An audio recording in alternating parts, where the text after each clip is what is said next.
I was born in Halifax and I've lived here most of my life. Like many Maritimers, I've done tours of duty in Upper Canada, but it's never been my interest or ambition to become someone who lives in Toronto or lives in Ottawa or lives somewhere else. I've always felt very rooted here in Halifax. I like living by the ocean, I like the size of the city that we have here. Many of my friends are here, and I certainly grew very fond of being in Halifax.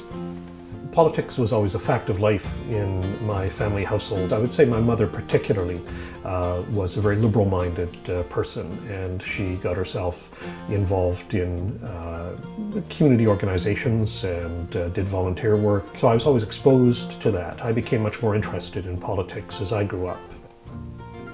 I had become interested in environmentalism, but also I was interested in local municipal politics.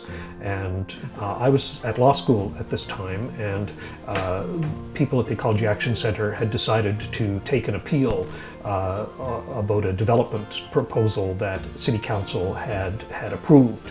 There was a very dense, high-rise development that was really probably too intensive a use of the particular land that the city had focused on.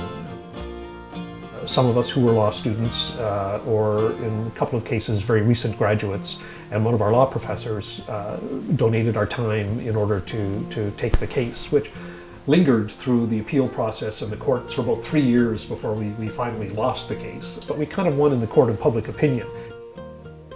When I think about what I've done, I think that the connecting thread in the work that I've done has been that I've tried to do work that would advance what I would see as the general good. So if I worked for unions, which I did, I chose to do that rather than, say, corporate commercial law, because it seems to me if you negotiate a collective agreement for a group of employees, you're setting the terms and conditions of their employment, including their wages, for 2 or 3 years. So that has a big impact on 300 people and their families. I mean, this is clearly something that I see as beneficial. And so that's what I've tended to do, is either to teach, which is kind of an act of faith, but also something that is meant, at least I mean it, to be advancing social change, or working for unions, or I was director of the Ecology Action Centre, or I got elected to city council. All of these I see as connected in the sense that I tried to advance the social and general good.